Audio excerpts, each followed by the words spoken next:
Olá, pessoal, tudo bem? Olha, Minas, 300 anos, que data fantástica! E que momento esse, não histórico? Então, a gente está fazendo parte desta data e neste momento é motivo de agradecer, não é verdade? Minas, 300 anos de luta, de glória, de fé, de religiosidade.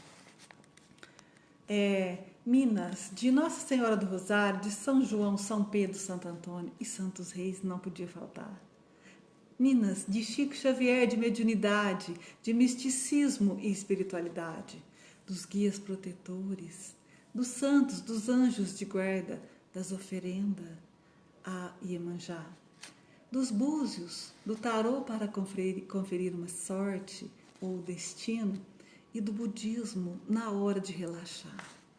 Essa é a terra sagrada, que possui pedras preciosas e metais diversos, além das paisagens exuberantes, mas que não chega nem perto da riqueza que é o coração do mineiro. A fraternidade, o abraço apertado, os causos divertidos, a conversa calorosa, esta é a grande riqueza do mineiro. Um povo hospitaleiro, gente que gosta de combinar comida com reza, e se a comida for boa e se der certo, essa pega vira cultura e passa de geração para geração. E vai parar onde? No calendário escolar, vira feriado. É assim com várias festas, no caso junina, festa de reis, festa da padroeira da cidade, da padroeira do estado, da padroeira, enfim, do país, não é? A religiosidade, ela está marcada em Minas, em muitas cidades, como a capelinha do início da cidade, do vilarejo, ou até na grande matriz, como a gente vê aqui, que representa a fé do povo, com a sua beleza artística, com a sua riqueza, o seu poderio, mas para mostrar a fé das pessoas. E não é só nisso. Tem uma rua com o nome do padre, um bairro com o nome do vigário, e assim vai, não é? E vai até o nome das pessoas sendo homenageado pelos santos, não é verdade? Mas Minas, ela está sempre inovando, renovando, ela é tolerante, ela aceita, abraça outras crenças hoje, porque antes não podia acontecer isso, principalmente com os escravos trazidos da África para colaborar nesta riqueza que foi a formação do nosso país e do nosso estado. Então eles tinham que fazer aquele sincronismo religioso, que era poder manifestar sua crença, suas adorações, as suas divindades, orando, rezando para os santos da Igreja Católica, porque assim era imposto, não é?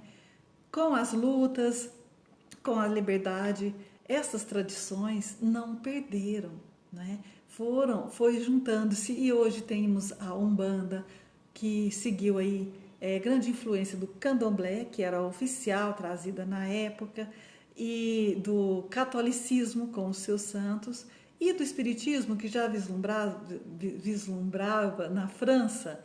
Então, explicando, né, o que era a mediunidade e tal, a Umbanda, que fez a união de todas essas crenças, em Minas também ela é bem aceita e ela é forte, não é?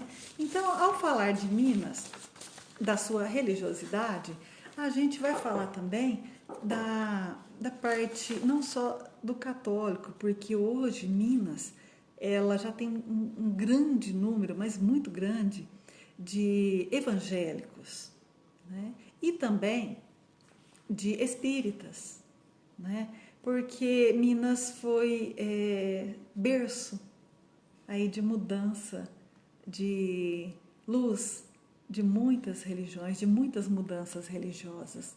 Aqui a gente traz, olha, ainda a imponência da Igreja Católica, que são as belas igrejas, mostrando a sua força, a sua beleza, não é? E a representação da fé, que era assim traduzida, através das suas belas igrejas, aqui no caso a nossa, né, olha. E como era muito difícil que tivesse padres nas pequenas regiões, ou nas fazendas, porque Minas ela teve um grande trabalho rural até lá pelos 1970. Então era difícil deslocar padres para fazer as suas missas e as rezas. Então as pessoas mantinham sua fé com pequenas capelas nas suas fazendas. E se fazia as suas rezas, os seus terços, ia passando isso de geração para geração. E depois vocês voltam e leem aqui, que é muito interessante essas citações e as explicações. Aqui o selo, né, com 300, homenageando Mariana e outras cidades, Sabará e acho que Ouro Preto, pelos 300 anos. No caso aqui foi em 2011, mas a vila já existia, então ela comemorou 300 anos antes mesmo do Estado, não é? Aqui algumas igrejas maravilhosas que a gente trouxe para mostrar a beleza da representação da fé. Olha aqui Ouro Preto, que linda, não é? Em Belo Horizonte, olha aqui a igreja de São José. Olha, essa é feita com o próprio pessoal, né? A igreja de Santo Antônio, em Grão Mongol, no norte de Minas. Esse reboco feito com o próprio material de lá, os próprios moradores, e ela é maravilhosa. Aqui em Formiga, esse órgão, né, já é patrimônio de Minas, de tão belo que é. Olha aqui as riquezas. Santuário, Basílica de Nossa Senhora da Piedade, padroeira, né, de Minas, que lugar de paz, que lugar maravilhoso. Uberaba, olha que linda igreja. Maria da Fé, olha a parte interna da igreja, olha as pinturas, as riquezas da arte representando as igrejas aqui. Mas para a gente que já vem do outro século, que ou trouxe, né, traz ainda os nossos pais, tal, que tem pessoas dentro de casa que já vivenciou morar na zona rural ou no interior de Minas, conhece, tá, o misticismo, a superstição, as benzeduras, as benzições do povo mineiro, não é? Aqui a gente está mostrando o hortelã, que é aí, vamos dizer, a representação da erva que cura as dores, que acalma, que cura a parte interna a parte do abdômen, qualquer dor, na parte do estômago, não é isso? E as pessoas usavam também para benzer a cidreira, o alecrim. Isso tudo aqui faz parte da cultura mineira, não é? Das benzições, assim como o médico. Assim como o padre era muito difícil de chegar nos vilarejos, principalmente os mais afastados, assim também os médicos. E aí tinha o curandeirismo através das ervas e das benzições, desde um cobreiro até as diversas doenças, não é? E a gente herdou muita coisa boa também da África, que trouxe para a gente as suas rezas e as suas benzições. Quando eu disse a fazenda com a sua capela, é muito comum a gente ainda encontrar desta forma. Esta seria a original, e não só aquela bonita de Carmo que eu mostrei no início, mas essa daqui é uma imagem muito comum em Minas, representando a religiosidade do povo das fazendas, que às vezes não podia deslocar para ir numa grande igreja ou até o centro de uma cidade fazer suas preces, faziam isso nas suas próprias localidades. Olha aqui, nas suas localizações, né, nas suas localidades. As benzições diversas, para se curar o umbigo, para as simpatias, não é? Desde o recém-nascido até as pessoas de idade. E também, olha, a religiosidade representada através das danças, das homenagens.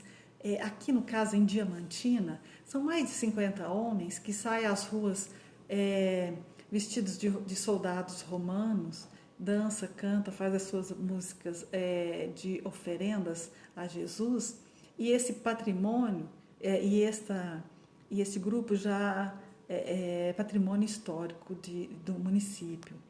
E assim também é em Pitangui, não é? Mais de 300 anos sai a procissão do Fogaréu.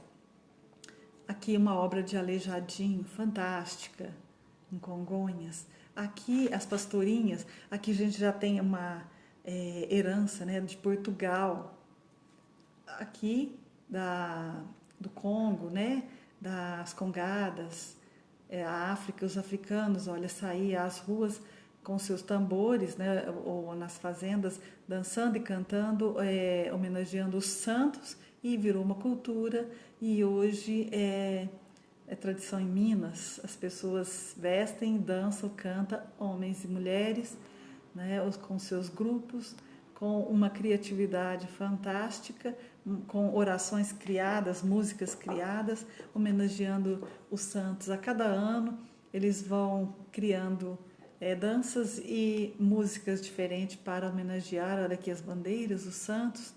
Ao levantar a bandeira e baixar, enquanto levanta a bandeira e baixar a bandeira, tem um período em que é feitas as apresentações para a população, na maioria das cidades mineiras.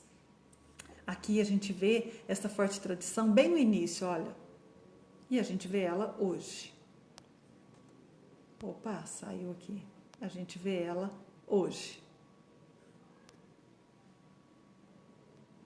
Hoje. E a gente vê aqui a figura de Chico Xavier. Tá? Com toda essa religiosidade, com todo esse coração que é aceitação do mineiro, foi berço para que pudesse vir uma luz, um fenômeno diferente aqui. Sim, Chico Xavier foi considerado o maior brasileiro de todos os tempos, por votação, por eleição. Tá? Isso em 2012 no canal do SBT. Em 2000 ele já tinha sido considerado o mineiro do século, isso na Rede Globo, tá? Através de votações também, mais de 70% de votos, com todos os nomes mais conhecidos. Não é? Ele foi em vida homenageado. Ele trouxe através da espiritualidade dos espíritos, uma nova luz.